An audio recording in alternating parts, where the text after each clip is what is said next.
D'ailleurs, je vais essayer d'utiliser un compresseur. Vous savez, quand on envoie un fichier par Internet puis que le fichier est trop gros puis ça ne passe pas, si tu le passes dans un compresseur, il vient, il rétrécit, il shrink un peu, puis là, ben, il vient à bout de passer. Là, il reste 32 minutes. On va essayer de mettre un compresseur dans ce message. Dans le monde évangélique d'aujourd'hui, il y a deux grands courants théologiques. Et ces deux courants-là viennent de la Réforme. Il s'agit du calvinisme et de l'arminianisme. Deux noms qui viennent des initiateurs de ces deux courants-là. Calvinisme vient de Calvin, Jean Calvin, qui a vécu de 1509 à 1564, qui était un théologien français. Et arminianisme vient de Jacobus Arminius, qui était un théologien néerlandais, de la Hollande, les Pays-Bas d'aujourd'hui. Et lui a vécu de 1560 à 1609. Et le thème de ce matin et du 25 juin, dans 2 semaines, va tourner autour de Calvin et Arminius. Mais je vais vous faire une entrée en matière. Vous allez comprendre un peu pourquoi je veux vous entretenir de ça.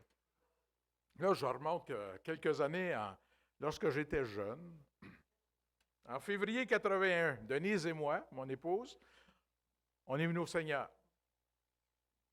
Et après notre conversion à Jésus-Christ, on s'est joint à l'Église évangélique baptiste de Valleyfield. Le pasteur de l'Église de Valleyfield à l'époque s'appelait M. Roger Bacon. Et comme on ne connaissait pas grand-chose, on venait d'être racheté par notre Seigneur Jésus-Christ, donc la théologie, on ne connaissait rien, on partait de zéro. Alors, on ne savait pas, notre pasteur, Roger Bacon, était dans la couleur arminienne de la théologie. Il adhérait donc à cette position, mais nous, ça ne faisait aucune différence. On avait confessé nos péchés à Jésus-Christ et on avait reçu par la foi en Jésus-Christ sa grâce imméritée. On l'avait reçu comme un cadeau. Et nous autres, on était super contents de ce cadeau-là. Et ça nous suffisait. Pendant 22 ans, on a fréquenté l'église de Valleyfield.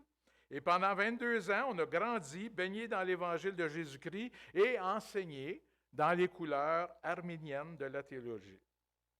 En 2003, on a déménagé dans la région.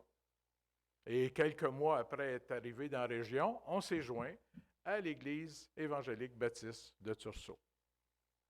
Le pasteur de l'Église de Tursault s'appelait Fernand Godin. Et Fernand Godin aussi était ou adhérait à la théologie dite arminienne. Alors, à Tursault, on a continué à être enseigné dans un enseignement teinté d'arminianisme. Et aussi bien à Valleyfield qu'à Tursault, les frères et sœurs partageaient tous la même couleur théologique. De sorte que, personnellement, je ne m'intéressais pas, ou très peu, à l'autre partie, à l'autre couleur, celle du calvinisme. J'en connaissais le nom, j'en connaissais quelques généralités, mais sans plus. Cependant, on m'avait toujours enseigné qu'un côté comme l'autre, ça reposait sur un fondement biblique. Ça reposait sur des passages bibliques qui soutenaient un comme l'autre de ces courants-là. On m'avait dit, et j'avais trouvé ça brillant comme image, on m'avait dit que ces deux courants-là sont comme deux rails. Des rails de chemin de fer, comme deux rails, qui s'en vont à la même place. Sauf qu'ils ne se croisent pas. Ils sont toujours parallèles. Et une avance à côté de l'autre, mais vers la même destination. On m'avait dit que les deux travaillent ensemble dans un même but, soutenir le train de l'Évangile. Je trouvais l'image intéressante. Hein? un train qui est l'Évangile, puis il y a 2 rails, puis il repose sur les 2 rails. J'avais donc ma rail, puis je ne me préoccupais pas de l'autre rail.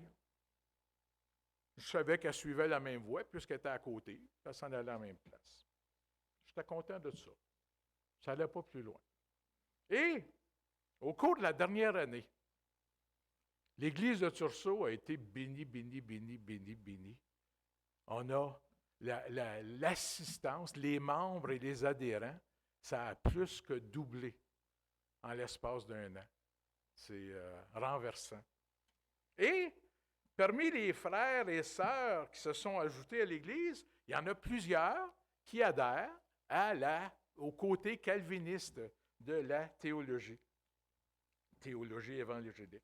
Alors, ça m'a permis, au cours des derniers mois, d'avoir des discussions intéressantes sur l'une et l'autre des positions, sur ces 2 voies parallèles-là, et de mieux comprendre les fondements. Je ne m'étais jamais bien intéressé à ça avant, mais là, ça m'a amené à réfléchir davantage, puis à regarder, puis à comprendre mieux ce qui soutient un et ce qui soutient l'autre de ces 2 courants-là. Cependant, sur des sujets aussi épineux que ceux-là, il faut toujours s'assurer que les discussions demeurent des discussions. S'assurer que ça ne tourne pas en confrontation ou en affrontement.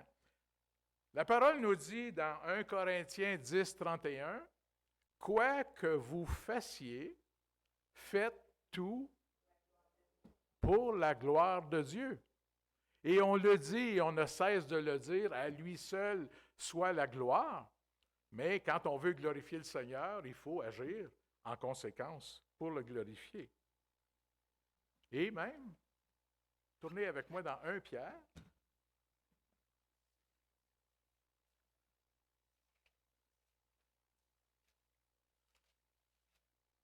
1 Pierre, chapitre 3, les versets 15 et 16. Où Pierre dit, « Mais sanctifiez dans vos cœurs Christ le Seigneur, étant toujours prêt à vous défendre avec douceur et respect devant quiconque vous demande raison de l'espérance qui est en vous. » Et ici, on parle de gens qui calomniaient les chrétiens. Et Pierre dit, ceux qui vous calomnient, bien là, répondez avec votre foi, démontrez votre foi, mais démontrez-la avec douceur et respect. Et ça, c'était pour les gens du dehors. C'était pour des ennemis, si on veut, des gens qui les calomniaient. Alors, si Pierre nous exhorte à user de douceur et de respect avec les gens du dehors, imaginez avec les gens en dedans. Douceur et respect. Des frères et des sœurs qui discutent en sondant la parole de Dieu pour en approfondir la connaissance, glorifient Dieu et honorent sa parole.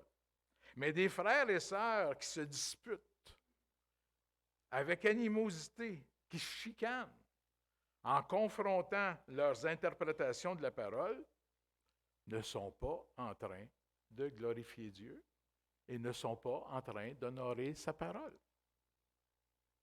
Malheureusement, puis on va y venir, ça va venir dans la prochaine prédication, là, au mois de juin, mais un aperçu à l'époque de Calvin et à l'époque d'Arminius, on était tellement, mais il y a un contexte historique là, qui vient avec ça, là, mais on était tellement ancrés dans les positions que ceux qui étaient majoritaires, mettons dans un coin de l'Europe aussi, c'était Arminius et sa pensée qui était majoritaire, bien, la minorité calviniste était emprisonnée, était maltraitée.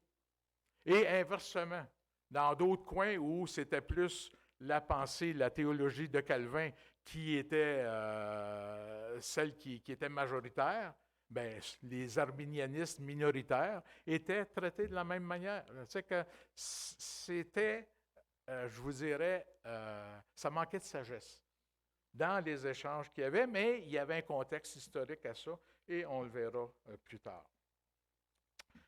Mais qu'est-ce qui est à l'origine de l'apparition de ces deux courants théologiques-là? Pour mieux comprendre leur origine puis leur développement, j'ai pensé ce matin faire un survol de l'histoire de la propagation de l'Évangile.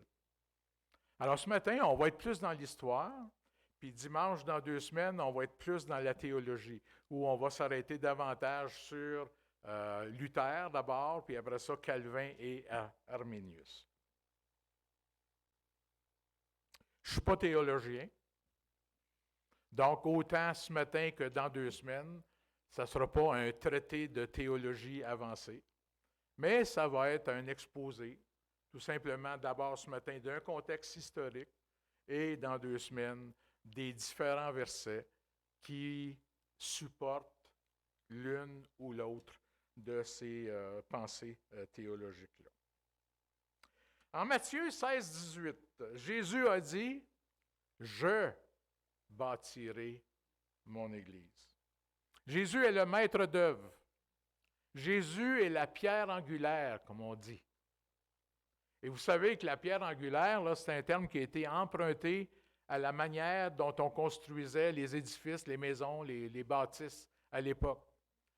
La pierre angulaire, la principale de l'angle, c'était la première pierre qui était posée. Et elle devait être le plus parfaite possible. Plus ta pierre était avec un angle droit sur toutes ses facettes, qu'il y avait des angles droits partout et que ces angles-là étaient parfaits, plus ta bâtisse risquait d'être parfaite parce que tout ce qui s'en suivait était dicté par la première pierre qui était posée. Et Jésus, quand il a fait référence à la pierre rejetée par les hommes, mais qui est devenue la principale de l'angle, Jésus faisait référence à ce que lui, qui bâtit son Église, donne l'enlignement parfait pour que la bâtisse, l'édifice que constitue l'Église, s'édifie d'une manière qui ressemble le plus à Jésus-Christ. Alors, il est le maître d'œuvre, il est la principale de l'angle, il bâtit sur le fondement que constitue sa parole, et sa parole à Jésus traite de son œuvre expiatoire à la croix du Calvaire. Et Jésus a dit dans Acte 1:8, il a avisé ses apôtres qu'ils seraient bientôt loin du Saint-Esprit et qu'ils allaient avoir la puissance pour être ses témoins à Jérusalem, dans Judée et finalement jusqu'aux extrémités de la terre. Puis en 28:20, il dit à ses disciples, « Je vous donne la mission de porter ce témoignage-là à toutes les nations. » Alors c'est ainsi que l'Évangile de Jésus-Christ a commencé à se répandre. Les apôtres, les disciples ont témoigné de ce que Jésus avait fait. Ils ont témoigné de ce qu'ils avaient vu, de ce qu'ils avaient entendu. Et là, il y a d'autres personnes qui se sont converties à Jésus-Christ. Et ces autres personnes-là ont propagé à leur tour la parole de Dieu qui a amené d'autres personnes à se convertir à Jésus-Christ. Et l'Évangile s'est répandu. Toujours plus loin. De plus en plus loin. Et au fur et à mesure que les églises naissaient, certains apôtres, des disciples aussi, ont écrit des lettres pour encourager, pour fortifier, pour instruire les nouveaux chrétiens et les mettre en garde aussi contre des faux docteurs qui essayaient de s'insinuer dans les églises.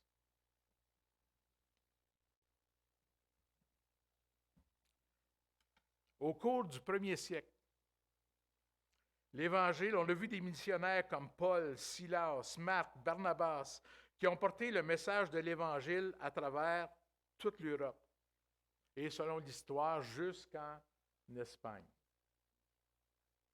Imaginez, ils sont partis, le petit coin qui est là, Jérusalem, et ça s'est répandu.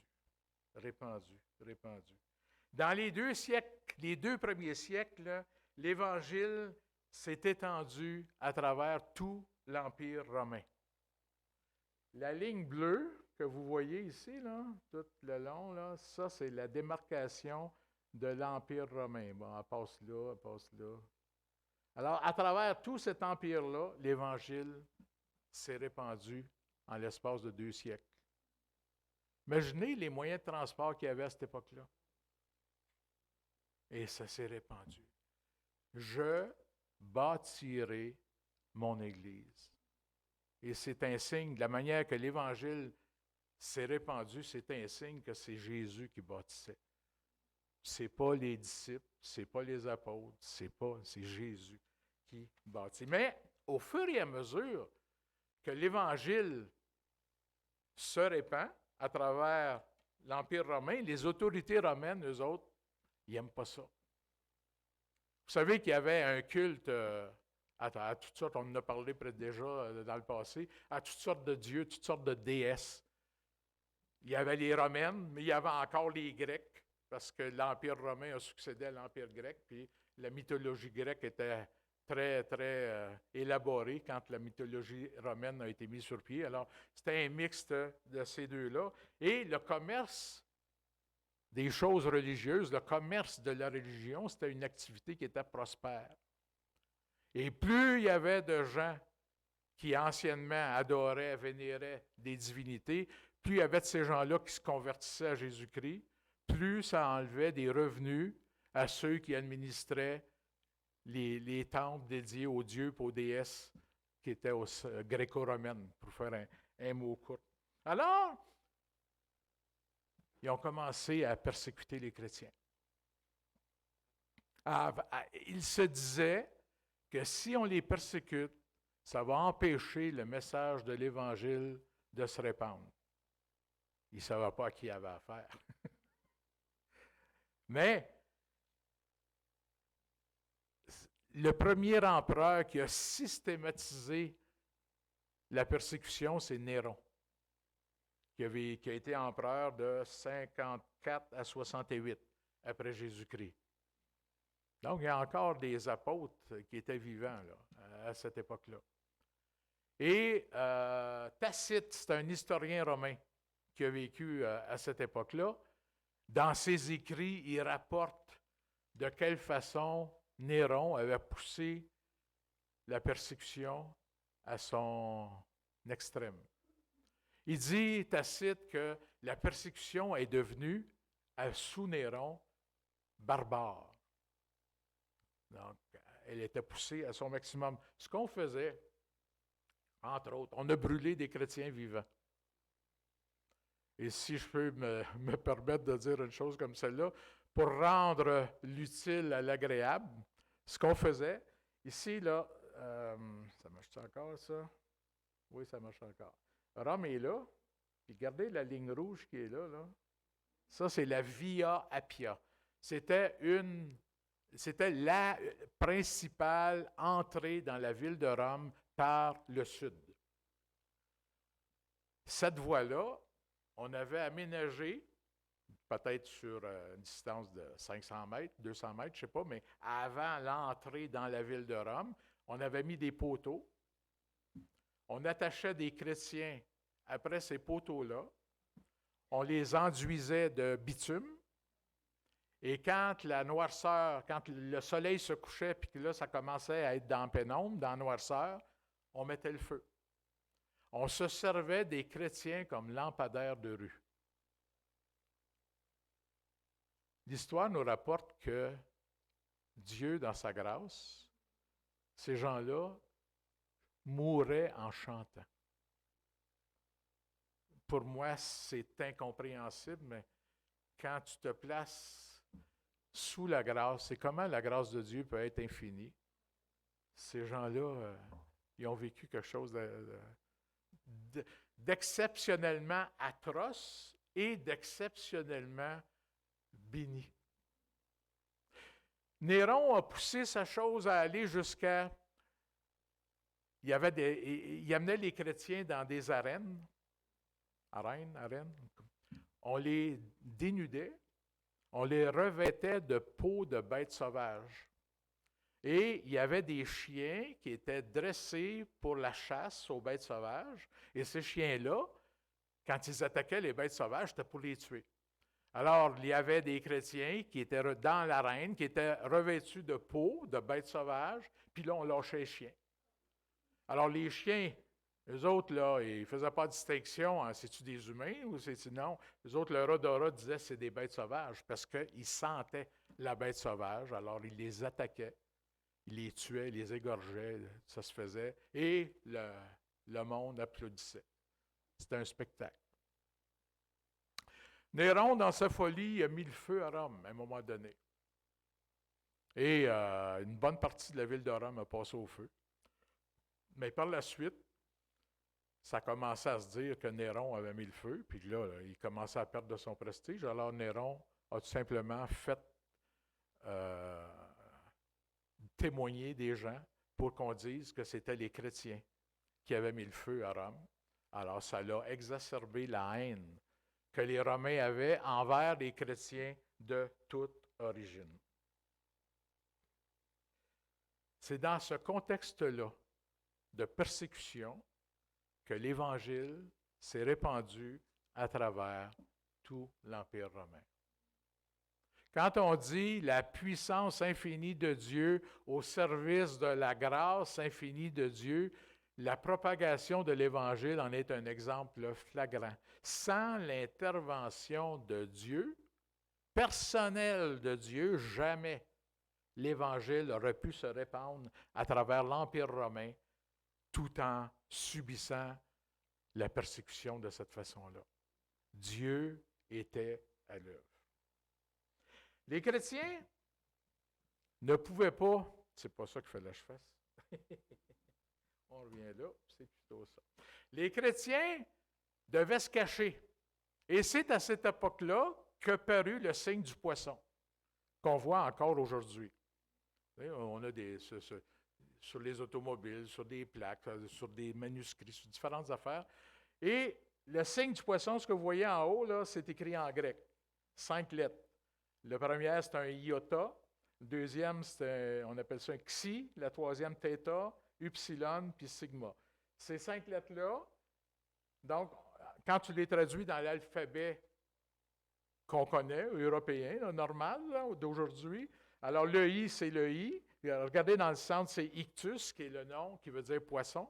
Alors, le I, c'est pour le I. Le X, l'espèce de X, là, qui est le xi, ça devient CH. Après ça, l'espèce de rond, là, avec une petite affaire dedans, c'est le TH. Et puis le Y, qui est en fait upsilon, qui est le U. Et finalement, le sigma, qui est le S. Chacune de ces lettres-là, là, il y a quelque chose qui a fait défaut dans mon affaire parce que ça devait apparaître juste quand moi je le voulais.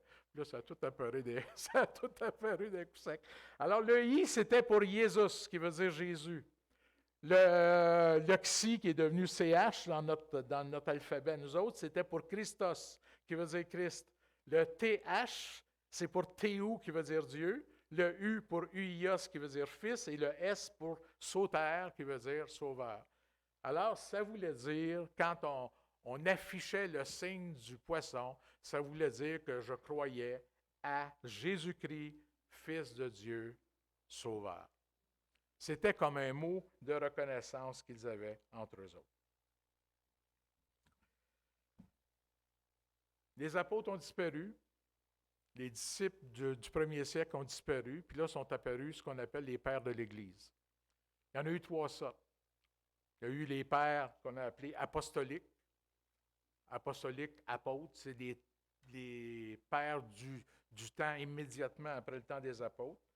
Eux autres, c'est au début des années 100 qui sont apparus. C'était des gens, des auteurs qui ont envoyé plusieurs lettres aux églises pour les fortifier, pour les encourager à tenir bon dans la foi malgré l'opposition qu'il y avait de la part des autorités. Même si ces lettres-là n'ont pas été retenues pour faire partie du Nouveau Testament, il en demeure pour moins qu'elles ont servi et contribué fortement à affermir les églises locales qui naissaient à gauche et à droite. Parmi eux, on compte Ignace d'Antioche et Polycarpe de Smyrne. Et dans ces lettres-là qu'eux autres envoyaient, et dont on a retrouvé certains exemplaires, certaines copies, euh, ça reprenait essentiellement le message qui était dans les premières lettres qui avaient été envoyées par les apôtres et par Paul. Et on exhortait les frères et sœurs à briller dans un monde qui était de plus en plus ténébreux. Ça, c'était les pères apostoliques. Il y a eu après ça ce qu'on a appelé les pères apologistes. Ça, c'est fin des années 100 jusqu'aux années 200, tout le long du deuxième siècle. Eux autres, ils ont réitéré la saine doctrine et la protégé contre les multiples faux docteurs qui pullulaient à gauche et à droite. Au nombre de ceux-ci, il y a Tertullien. Tertullien fut le premier à élaborer sur le concept de la Trinité. Bien sûr, la parole, il faisait référence sans la nommer, parce qu'à différents endroits dans les textes qui avaient été retenus pour former l'Ancien Testament et le Nouveau Testament, il y a plusieurs endroits où le Père, le Fils et le Saint-Esprit étaient placés, si tu veux, ensemble, comme au niveau de la création, où les trois sont mentionnés. Alors, Tertullien a vraiment élaboré, il était un défenseur acharné de la foi chrétienne. Du 2e siècle jusqu'au 4e siècle, il y a eu ce qu'on a appelé les pères théologiens ou les pères historiens. Eux autres, ils ont repris les premières lettres, celles qui avaient été retenues pour faire partie du Nouveau Testament, et ils les ont étudiées en profondeur. Ils ont écrit de nombreux traités pour clarifier certains points du message évangélique et régler les divergences qu'il y avait relativement à l'interprétation de certains passages. À leur manière, eux aussi ont contribué à exhorter, encourager, fortifier les membres de l'Église. Parmi eux, on compte Origène, Jean Chrysostome, c'est des noms qui nous disent quelque chose, Jérôme. Jérôme, c'est celui qui a fait la première traduction en latin des textes qu'ils avaient à l'époque, qui avaient été retenus pour former le Nouveau Testament. Jérôme était le premier à en faire une traduction latine. On l'a appelée la Vulgate. Et elle est d'autant plus importante, malgré ses petites lacunes, elle est d'autant plus importante que la Vulgate, c'est la version qui a été utilisée pendant presque 1000 ans pour faire des traductions en d'autres langues. Par exemple, si je voulais traduire la Bible en allemand, alors j'utilisais la Vulgate, la traduction latine, pour retraduire ça en allemand. Et c'est la même chose pour le français, l'espagnol, etc. Jusqu'aux années 1300 environ, on se servait de la Vulgate pour faire des traductions. Et finalement, dans les pères théologiens, il y a eu Augustin. Augustin, c'était un évêque de Hippone. Hippone, c'était l'Algérie d'aujourd'hui. On n'a plus besoin de ça.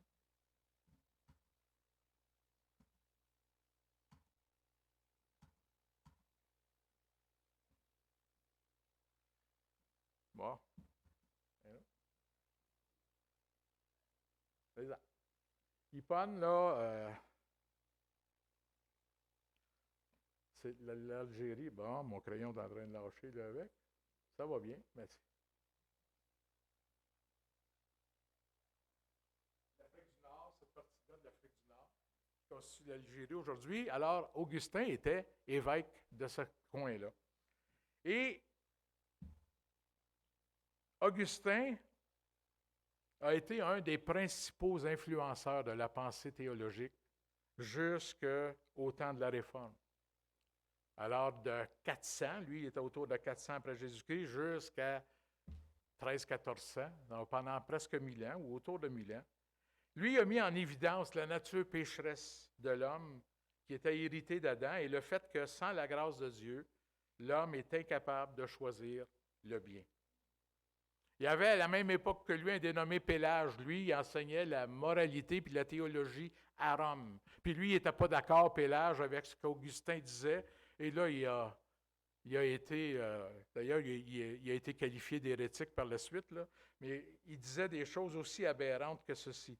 Bien qu'Adam fût un mauvais exemple pour l'homme, l'homme n'a pas hérité de la nature pécheresse d'Adam. Il avait oublié certains passages de la parole de Dieu. Et, Jésus lui-même, dans Marc 7, les versets 14 à 23, il parle de qu'est-ce qui souille l'homme. Puis les apôtres, c'est-tu ce qui rentre ou ce qui sort de l'homme? Puis Jésus leur dit, c'est du cœur de l'homme. Et là, il énumère tout un paquet de péchés. Et il dit que ça vient du cœur. Et c'est du cœur, par le cœur. Donc, l'homme a déjà, par nature, un cœur qui est comme ça. Pélage était complètement dans le champ. La grâce de Dieu est accessible à tous par la loi. Il a dit ça. La raison et l'exemple de Christ. Il a dit, ce n'est pas l'œuvre d'un travail particulier de Dieu dans le cœur de l'homme. Éphésiens 2. C'est par la grâce que vous êtes sauvés par le moyen de la foi. C'est un don de Dieu. C'est l'œuvre de Dieu. Puis Paul, dans Romains 3,20, dit la loi, là, Pélage avait dit que, que tu pouvais, par la loi, avoir accès à la grâce de Dieu. Romains 3,20 dit que la loi ne justifie personne. Elle ne peut pas justifier personne parce que la loi révèle le péché. Et c'est par la loi que tu es condamné. Je n'élaborerai pas plus sur M. Pélage, mais Augustin a répondu, puis là, et Augustin a étoffé un peu sa pensée.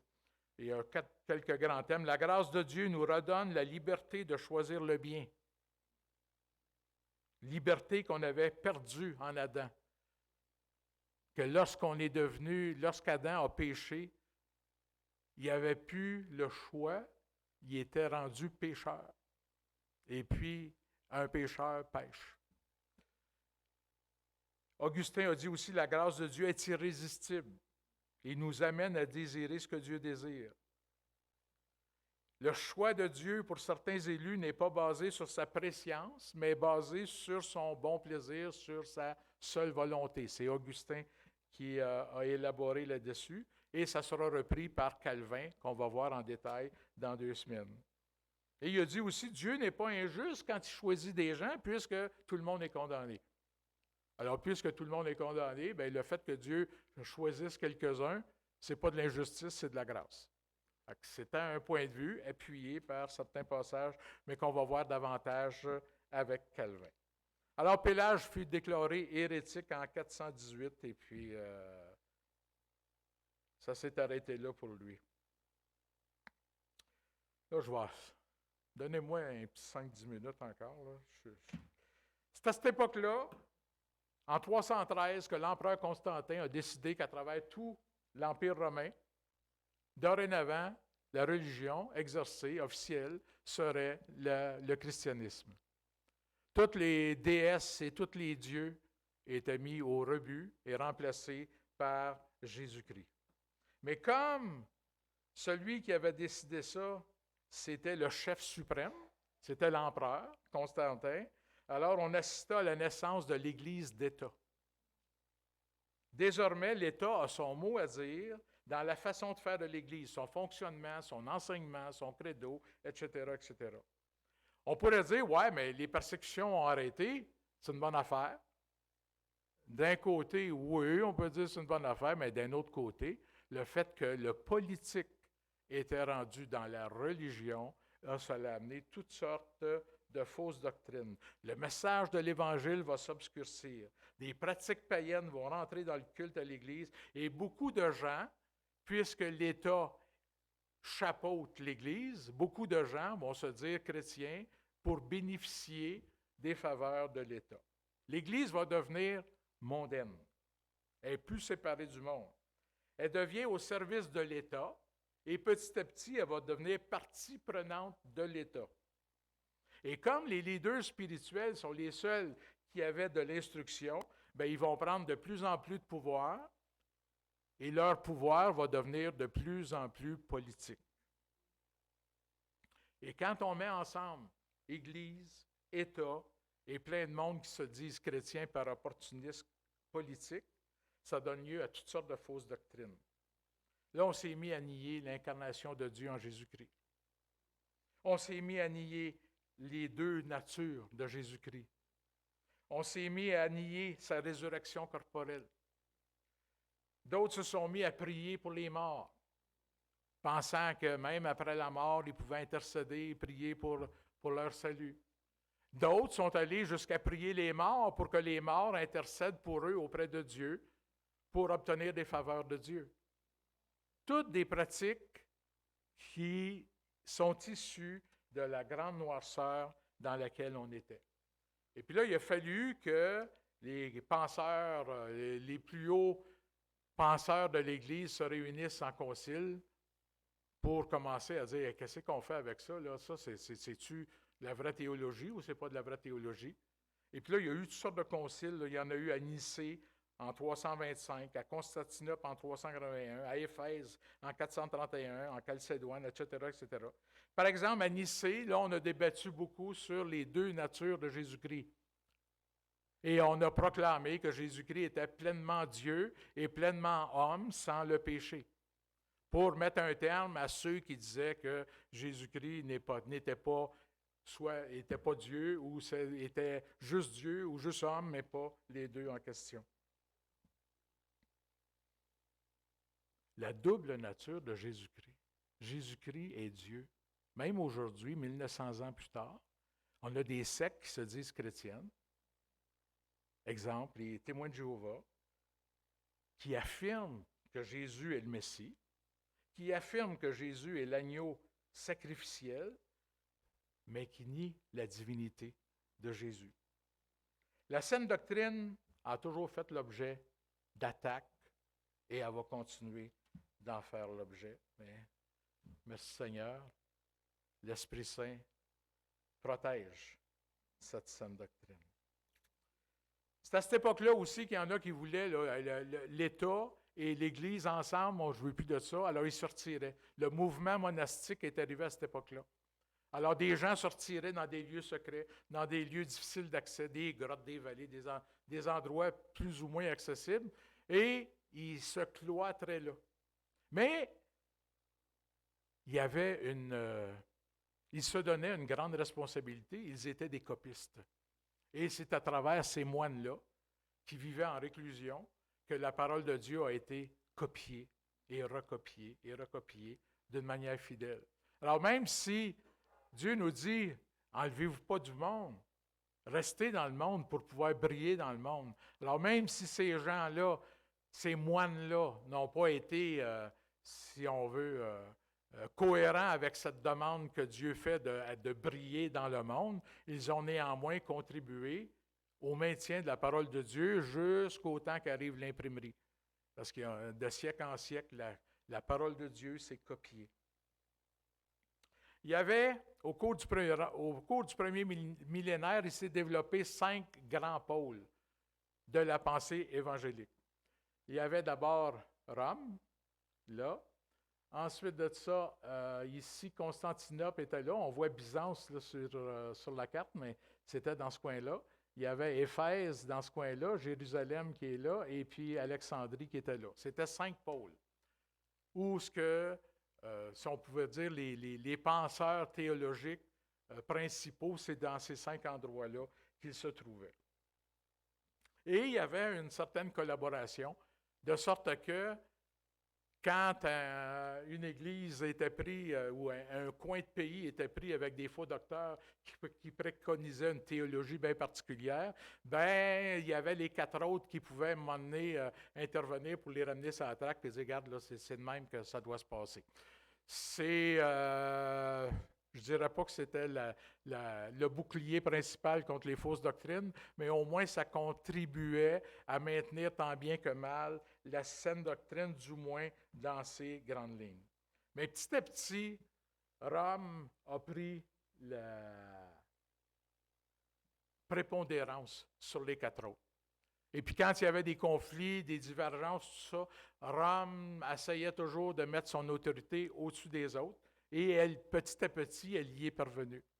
Et là, c'était elle qui détenait la vérité. Et les autres étaient dans l'erreur quand il y avait divergence d'opinion. Il fallait que ce soit toujours l'opinion de Rome qui ait préséance. Et en 1054, il y a eu ce qu'on a appelé le grand schisme. Ça a commencé avec Constantinople, qui est dans ce coin-là ici, là, Constantinople, puis après ça, Éphèse, Jérusalem, puis Alexandrie se sont séparés de Rome.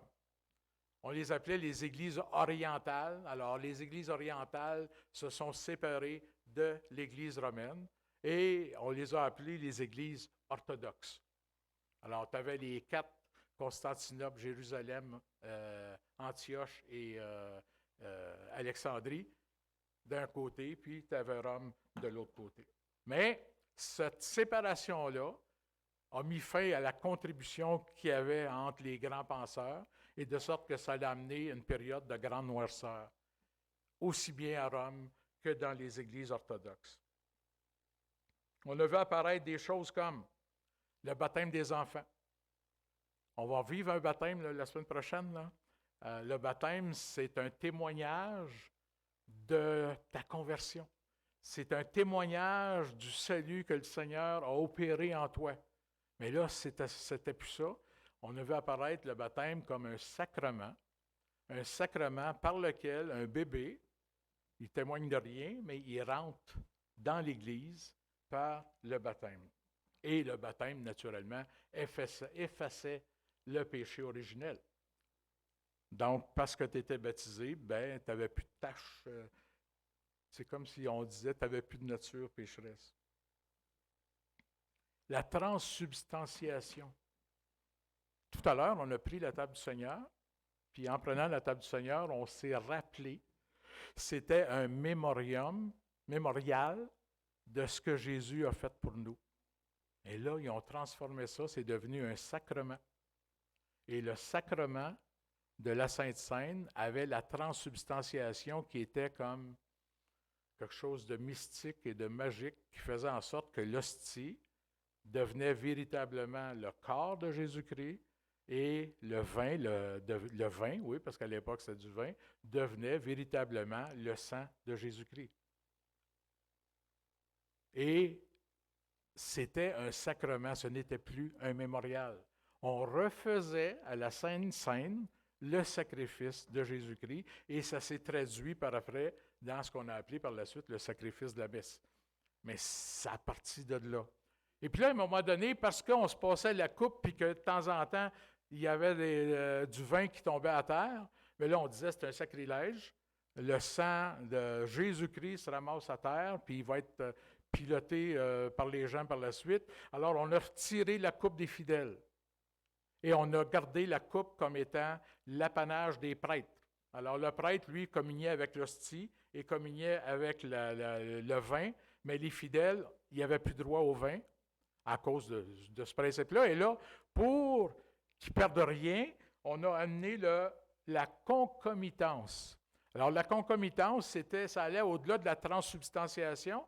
La transsubstantiation, le corps était dans l'hostie, le sang était dans le vin, mais avec la concomitance, les deux, le corps et le sang de Jésus-Christ étaient maintenant dans l'hostie.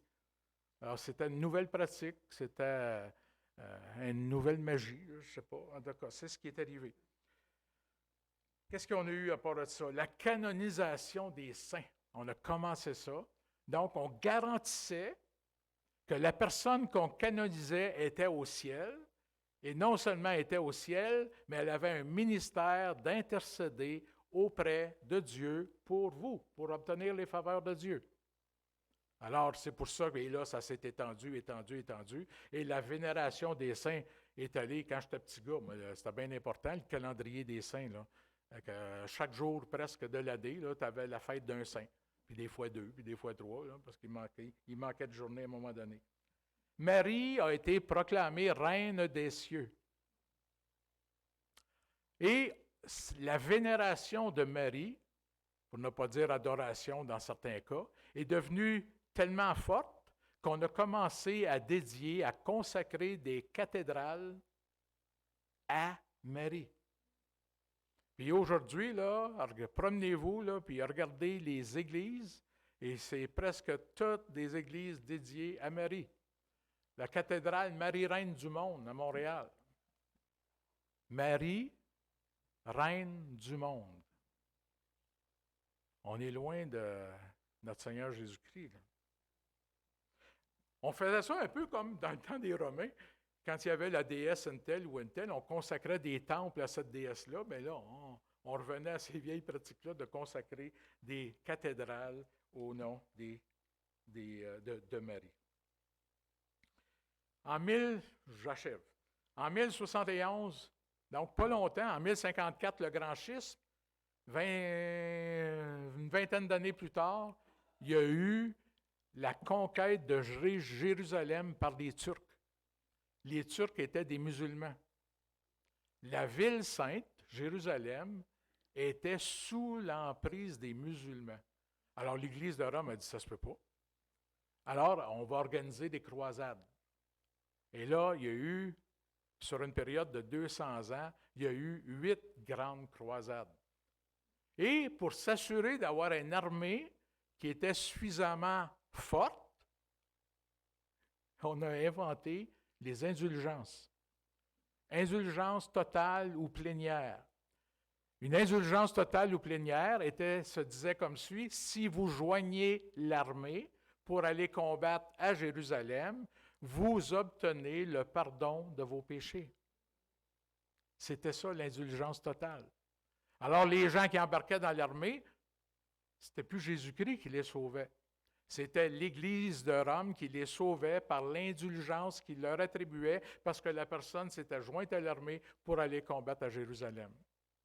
Et le principe des indulgences, ça a duré, moi, dans les années 50, quand j'étais petit gars, ça existait encore. Bon, et plus, me dit Réal, ça a continué. Sauf que dans les temps modernes, tu achetais. C'était plus de t'enrôler dans l'armée ou quoi que ce soit, c'est que tu donnais de l'argent. Et plus tu donnais d'argent, plus ton indulgence était grande. Monnayer le salut. C'est par la grâce que vous êtes sauvés. Par le moyen de la foi, on est rendu loin. C'est pas pour rien qu'on a eu besoin d'une réforme. C'était rendu nébuleux, la grande noirceur. Il y a eu des groupes comme des Vaudois, les Huguenots, les Anabaptistes. Ces différents groupes qui sont nés dans les années 1200, 1300, et eux autres se disaient, ils étaient carrément anti-clergé puis anti-corruption. Ils voyaient le niveau de corruption qu'il y avait dans l'Église, puis ils disaient, ça n'a pas de bon sens, on va sortir de là. Il s'est formé de ces groupes-là. Mais ces groupes-là, il fallait qu'ils se réunissent en cachette parce que Rome était tout à fait, puis il courait après eux autres. Rome a mis sur pied le tribunal de l'Inquisition. L'Inquisition, c'était de chercher ces chrétiens-là, qui survivaient par la grâce de Dieu, puis vraiment par la grâce de Dieu, parce qu'ils étaient complètement désorganisés. Et il n'y avait pas des pasteurs là, qui couraient les rues, puis des enseignants, puis tout ça, mais c'est l'Esprit Saint là, qui était à l'œuvre. Alors, ces gens-là, l'Église de Rome, par le tribunal de l'Inquisition, courait après eux autres, les arrêtait, les torturait, voulait qu'ils renient leur foi. Et puis si en bout de ligne, ils ne voulaient pas renier leur foi, ben on les mettait à mort, de toutes sortes de manières. Puis je vous dis que des fois, ça ressemblait bien gros aux tortures qu'il y avait dans le temps des rois, des empereurs à Rome. Là, il y a eu, pour supporter ces groupes-là, il y a eu quelques personnages qu'on a appelés des précurseurs de la Réforme. Ces gens-là, comme John Wycliffe, lui, il était professeur de théologie à Oxford. Et puis lui, il s'est mis, à un moment donné, à enseigner que la seule autorité, c'est la parole de Dieu. L'Église de Rome, elle disait la tradition de l'Église, et puis après ça, la parole de Dieu pour compléter. Mais lui, il allait complètement à l'encontre. Il disait, non.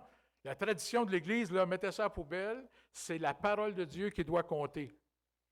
Et là, l'Église de Rome n'était pas content. Ils ont fait perdre son poste à Oxford. Lui, il s'est levé de bord et il a dit, OK, si je ne peux plus enseigner dans l'université, je vais devenir prédicateur de rue. Et il se promenait dans les rues, un prédicateur itinérant. Et il enseignait que la parole de Dieu était la seule autorité en matière de foi et en matière de conduite. Ce John Wycliffe-là, il est mort. 40 ans plus tard, il y a eu un concile. Dans ce concile-là, ils ont déclaré Wycliffe hérétique. Et là, le tribunal de l'Inquisition, ils ont déterré ses ossements, ses restes, puis ils ont mis le feu. Puis ça s'est fait de manière publique, et c'était pour dire aux gens, regardez ce qui va vous arriver si jamais vous vous opposez à la théologie officielle de l'Église. Mais Wycliffe avait des disciples, et les disciples, par la grâce de Dieu, ont continué de répandre le message comme quoi que la seule autorité, c'était la parole de Dieu. Il y a eu un Jean Hus, il était professeur d'université à Prague, et lui aussi, il disait que la parole de Dieu, c'était la seule autorité en matière de foi et de conduite. Alors lui, il s'est mis à enseigner le peuple dans la langue du peuple. C'était défendu à l'époque de prêcher dans la langue du peuple. Il fallait que tu prêches en latin. Alors, quand tu es en Allemagne et que tu t'entends du latin, tu ne comprends rien. Et c'est ça qu'il voulait. Maintenir le peuple dans la non-connaissance de la parole de Dieu. Jean Hus a dit, moi, je prêche dans la langue du peuple. Il l'a fait jusqu'à sa mort. Mais sa mort est arrivée de façon prématurée parce qu'au même concile qui avait condamné Wycliffe, ils ont dit Jean Hus aussi, c'est un hérétique. Alors, ils l'ont emprisonné, ils l'ont persécuté, puis finalement, ils l'ont brûlé vif sur un bûcher. Et là aussi, la tradition nous dit qu'il chantait en brûlant. Et finalement, la parole de Dieu se répand, se répand, se répand, ça devient de plus en plus populaire que la parole de Dieu, c'est l'autorité. Mais là, il n'y a pas de copie. Dieu, dans sa grâce, au moment où le besoin était, a fait en sorte que l'imprimerie soit inventée. Il s'appelait Johannes Gutenberg. Il a inventé l'imprimerie. L'imprimerie faisait en sorte que, tu sais, un copiste, quand ça copiait la parole de Dieu, c'était une copie à la fois. Puis pour en faire une copie, ça prenait des mois. Là, tu étais capable de faire plusieurs copies en peu de temps parce que tu avais l'imprimerie. Et le premier livre qui a été imprimé, c'est lequel? La Bible. Et là, la parole de Dieu a continué de se répandre et de se répandre et de se répandre. Et là, bien, naturellement, on était dans un contexte où l'autorité romaine pesait de plus en plus fort pour empêcher cette parole-là de se répandre. Et là, on est arrivé au temps de Martin Luther. Mais ça, si vous voulez savoir la suite, revenez dans 2 semaines. Ça sera le 25 août. C'est la parole de Dieu, la vérité de la parole de Dieu, la puissance de la parole de Dieu qui a provoqué la grande réforme. Jésus a dit, je bâtirai mon Église. Et là, dans la grande noirceur qu'il y a eu pendant ces siècles-là, Dieu est encore là. Dieu est encore au contrôle. Et Dieu a fait sortir, a maintenu des flamèches de lumière pendant toutes ces années-là. Et puis, à un moment donné, ça l'a éclaté. La lumière a commencé à briller. Et ça, ben, on va voir ça dans 2 semaines. Merci.